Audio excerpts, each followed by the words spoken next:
We're back. Time to talk about fuel tanks. Fuel tank's probably the most important part of the entire stove. Everything that happens that makes that fuel turn into a vapor, a mist, and mixed with air and is ready to burn happens right here in this fuel tank. The burners, the case, all that other stuff is all kind of add-ons. This is the heart of the entire stove. If you look here, you'll see that I have 3 different fuel tanks for the Model 425 stove. It all depends on what year you got. If you got one like this that is copper colored, this is from 1960 or earlier.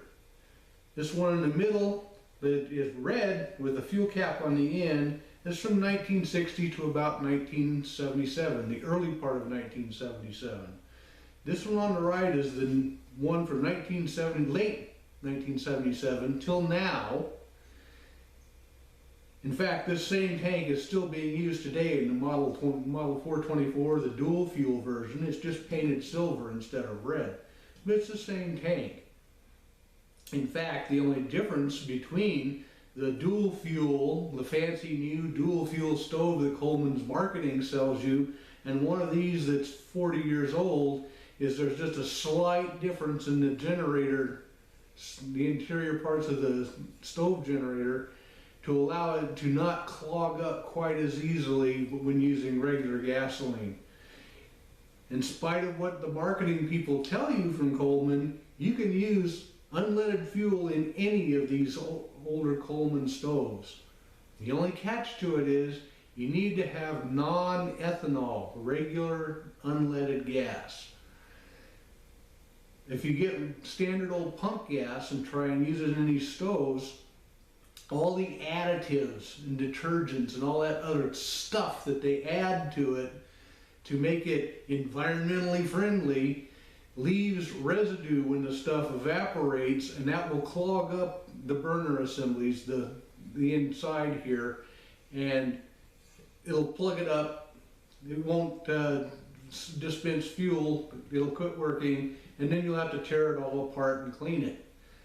If you use regular non-ethanol unleaded, it'll burn quite well in one of these stoves. The only catch to that between using that over Coleman fuel is the fact that even with the non-ethanol unleaded, you'll still have to clean these generator tubes more often. But it's about a 10 or 15 minute procedure, so you have a choice. You can spend $12 or $15 a gallon for Coleman fuel, or you can spend $2.50, $3 a gallon for non-ethanol unleaded and use it in these stoves also. And you pay the price by not paying that extra $10 or $12 a gallon. You pay the price by having to clean this generator tube more often, probably once a year. At the end of the season, when you do all your maintenance before you pack the stove away for the winter, take the time to clean the generator. When we get over to the workbench and start disassembling one of these, I'll show you how all this gets taken apart and cleaned for the regular maintenance, and then it's ready to go again. This particular fuel tank is the one that came off of our restoration unit. Our early April, remember April 1977, so it's an early April 77 version, the last year of the old style tank with the cap on the end. What we're going to do is take this apart and clean everything, and I'll show you what you need to look for parts that need replaced. To begin with, the first thing you're going to do, take this cap off, put your thumb over it and shake. If your thumb comes off wet, there's fuel in that tank. You need to get the gas out of it. Some of these fuel tanks have been sitting in the garage with fuel in them for 25 years. If it was Coleman fuel, it's not too bad, because I've had Coleman fuel that's 25 years old, and just for the heck of it, pump up the stove and light it, and it burns quite well. It smells funny, but it burns. Anyway, in general, if it has fuel in it, get rid of the fuel. I'm not going to go into the environmentally friendly way to do it and how to save the environment, all that. That's your responsibility. I'm just telling you that in order to work on this, you have to get rid of the fuel. Besides, if you just bought this from the thrift store or yard sale, you have no idea how long that fuel's been in there. It might have been in there 2 weeks. It might have been in there for 20 years. You don't know. So get rid of the fuel. Next thing we're going to do, once you do that, is check this cap. Make sure that the rubber gasket is inside it and it's intact. Okay? Put the cap back on. Now we'll go here to the other end where the pump is at. This pump is nothing but an air pump. It's to put pressure inside the tank to force the gasoline to come up into the tube, into here, and go down the generator to the burner. What we want to do here is, once you got the cap back on, make sure this valve is closed and try and pump air into the tank. You can tell when you first start to pump on it if it's going to work or not. If it just kind of rattles and there's no resistance at all, that's telling you that the gasket in the pump is probably bad.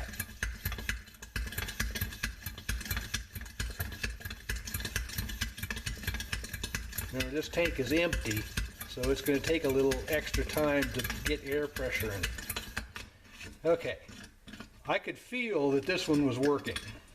So just to be on the safe side, we'll check that. I'm sure it's working, but I can tell by the feel. But we will come up here, I'll get it close to where you can hear, and we will let the air out. Hear that?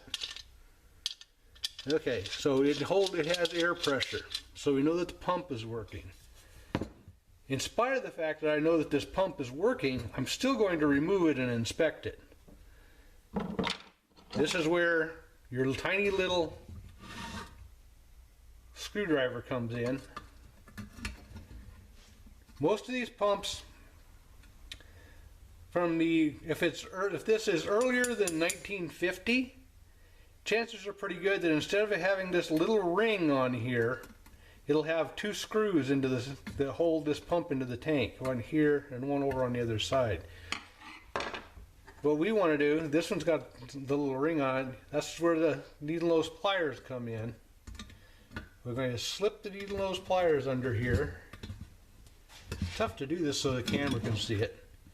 Slip the pliers under here and just pull this little ring away on one side and pull it off. And it's just a simple little C-ring, see? So we'll take that off, put it over with the rest of your parts so you don't lose it. And we'll take our little screwdriver here and pry this off. It doesn't take much, it'll just pop right loose. And pull the pump out.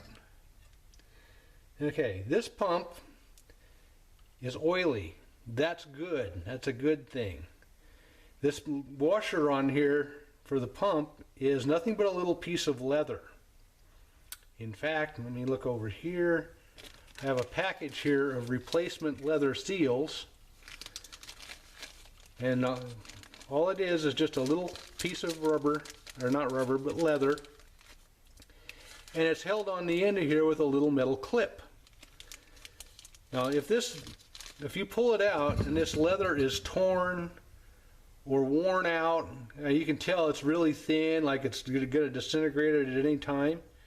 If it's got a hole in it, or if it's worn, if you have any idea that this is bad, you can buy these off of eBay for a total of about, the package of 4 here, well actually this is a package of 5, cost me $15. And that's enough to do 5 stoves. I've rebuilt probably 20 of these stoves, 25. And I think I've changed pump washers about 3 times. Generally, the pump washers, if they've been maintained, if somebody lubricated them during their lifetime, they don't really go bad very often. They do, but that's just normally from wear and tear. If it was used a lot over the years, it's going to, of course, wear out. And by the way, if it's on here, if it's just flopping around like that, that's perfectly okay. So there's still oil on it. See, I've got oil on my fingers, but it's dirty. So I'm going to get a rag here and I'm going to clean this off.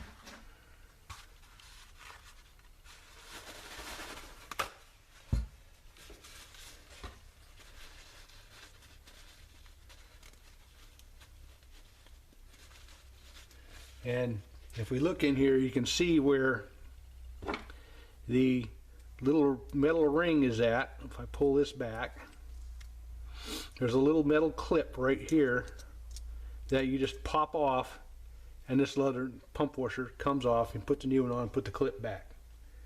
So if you're doing a complete restoration and you just want everything to be perfect, go ahead and change this. It's cheap insurance. Like I said, they're about $3 a piece.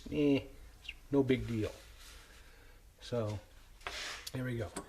Here, let me get you back here where you can see what's going on a little. You notice here on the end where the pump was, there's a little square shaft. What that is, this is the air valve.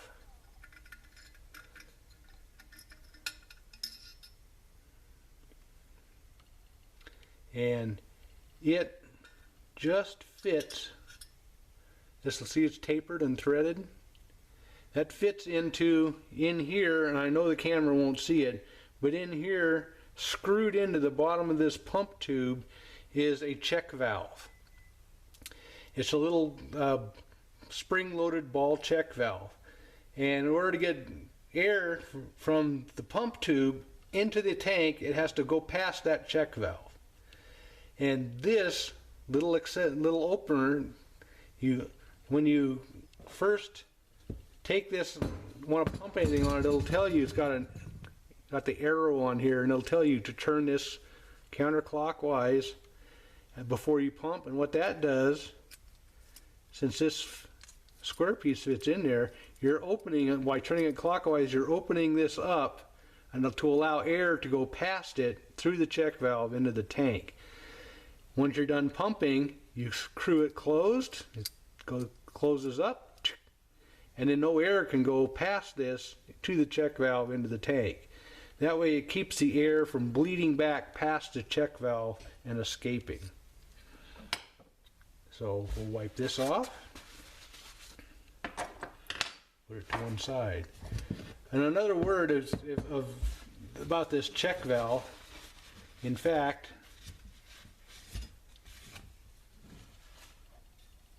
I'm going to put you on hold for a minute and go get a flashlight so that I can try and get the camera to see inside here so you can see this check valve.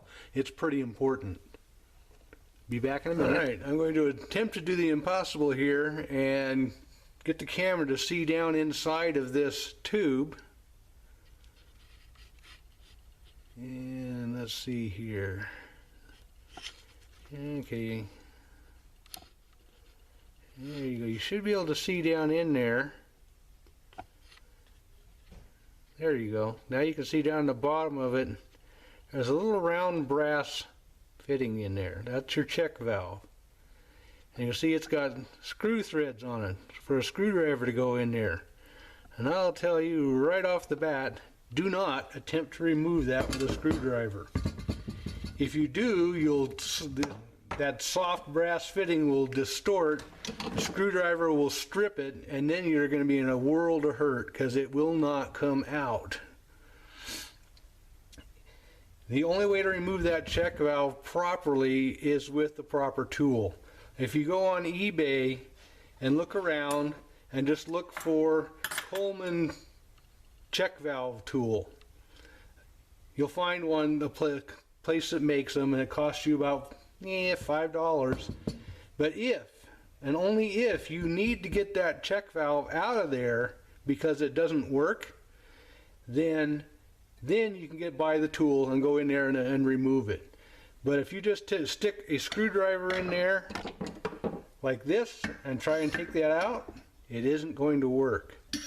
So, a word of warning, if you try and take it out with a screwdriver, you're going to mess it up, and you're going to be in a heck of a lot of trouble trying to get it out. So unless it's really bad, don't do it. Check valves, in my experience, very rarely go bad, but when they do, they are a pain, because it's one of those things that you have to change, otherwise the whole tank doesn't work. But fortunately, when they go bad, it's very rare. What I do, every time I disassemble one of these, let me find it here, is I have on my shelf of cans, where I got about 100 cans of stuff, I have a can of this. This is motorcycle synthetic silicone chain lubricant. What I'll do is when I take this apart and I look at it, the last thing I do before I put it together is I'm going to take this and I'm going to give right down the center of that a little shot of that chain lube and let it sit there and penetrate that check valve for a little while and just help remove any of the gunk and whatnot on it. Okay, remove the cap, we remove the pump. Now it's time to take care of this. That's where all these wrenches came in. Remember I mentioned all these earlier? 1/2 inch, 9/16, 7/16, 3/8, and a 5/16. You're going to need all of these, with the exception of the 1/2 and the 9/16. These depend on what size this square boss on top of your pump is. Normally, like in this case, it's a 1/2 inch. Some of them I've seen are as big as 9/16. So they're a little bit bigger than a 1/2, a little bit smaller than 9/16, so you got to use one of these on it. But in general, it's going to be a set of 4, 1/2, 7/16, 3/8, 5/16. That's the sizes you'll need to take one of these apart. Okay, a word of warning. This assembly, where it goes into the tank, is in there very, very tightly. You may or may not be able to use a wrench on it and get it to come loose. I highly recommend that you, if you can, take this and clamp it in a vise, and then you turn the tank instead of this. This is soft brass, so it's very easy to mess this up. If this wrench slips off of here, it's going to mar this and just bend that brass, so you don't want to do that. And for sure, no crescent wrenches. Use a regular wrench. If you try this with a crescent wrench, you're going to mess it up for sure. Okay.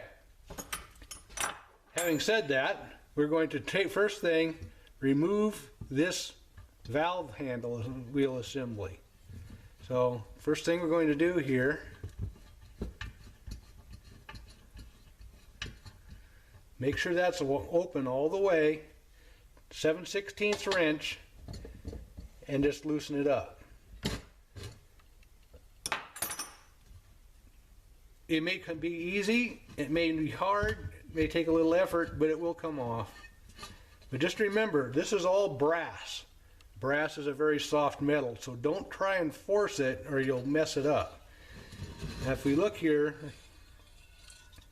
what this is, this little tapered fit end right here, that's the actual valve itself. As you open this up, this tapered end moves away from the fitting inside here, and that's what allows fuel to pass up out of the fuel tank and then follow down the tube along this rod.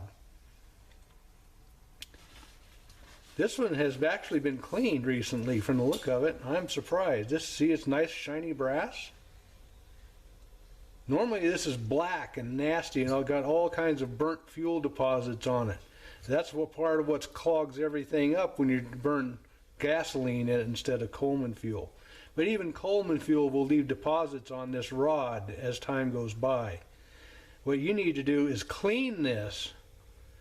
So I'll show you how you do that. Assuming that you don't have one that's like this, which undoubtedly you probably won't. I mean, yours is going to be nasty and black and gunked up. So you're going to take a little piece of Scotch-Brite here. Don't use sandpaper, remember, it's brass. If you use sandpaper on it, it'll eat it up and you'll be buying a new one. And these are about $20 a set. So just use a piece of Scotch-Brite and use your thumb and a finger on it and just go like this. One direction. That way. Do not come back in this direction with it. Let me see if I can catch it on here. If you can see that, on the end of this is a very, very tiny needle. And that needle fits into an orifice on the end of the generator tube right there, and that's what controls the fuel flow into the burner assembly. This is this little tapered needle. It's just like having a screw-in needle setting on a carburetor. It's exactly the same thing, only this is half, well, it's a thickness of about 1.5 human hairs. It's about 5 or 6 thousandths in diameter, so it's very, very easy to bend this or break it off, and if you do that, it's junk. You don't want that to happen. So when you're cleaning this, make sure you go one direction only, that way, and go completely off the end of the tube, of the rod, all the way. And you just keep doing that until it's clean. If you want to, you can take some isopropyl alcohol or a little bit of lacquer thinner or something like that and saturate the Scotch-Brite. That'll help make it go faster, but just remember, start here, go this way, only in that direction. And when it's clean, set it aside. Okay, the next thing we need to do is this generator tube. Now, you can use a pair of pliers on this, you'll mar it up probably. You can use a set of vice grips on it, you'll mar it up. The best thing you can do for it is clamp this in a vise and turn it. Or if you have a piece of leather that you can put around this and then you clamp the pliers over the leather, that'll keep it from getting marred. Okay, I'm going to put you on hold for a minute and see if I can go find that piece of leather which I conveniently forgot. Okay, made it back. Found a little piece of scrap leather and I'm going to just wrap this around this fuel thing. Don't do it up here. We want to be back down here where it comes out of the pump or the valve assembly. And then we'll take our pliers and twist.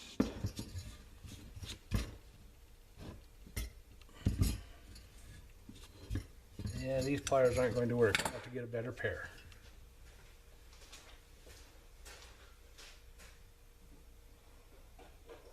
Yeah,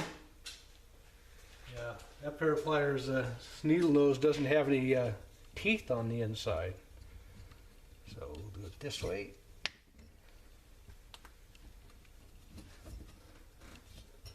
That one's really on there tight. Okay, since it is on there tight, what I'm going to do is I'm going to take this over to my vise and clamp on this with the vise and then turn the tank. I'm not going to move the camera for that, so just for the 30 seconds it'll take to do this. So I'll put you on hold and I'll come back. Okay, we're back. Once you got this breaking loose, it should come off with just your fingers, unless it's like this one that's been on there forever and it's really tight. It's where the 3/8 comes in.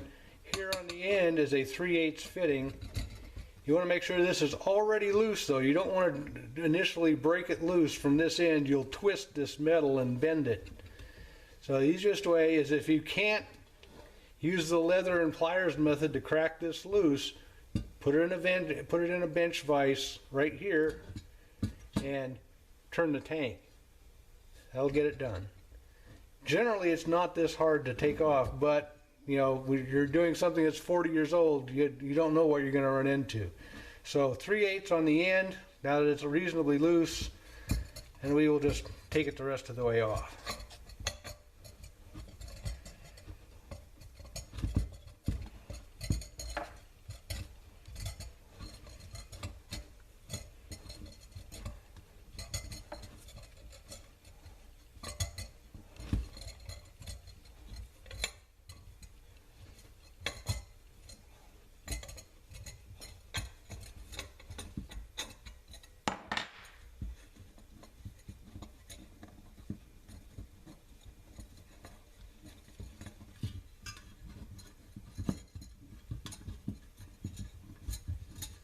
Fine threads.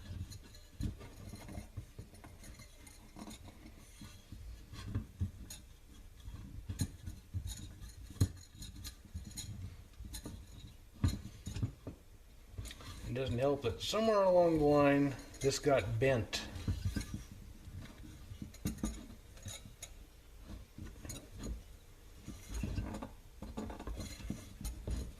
Come on.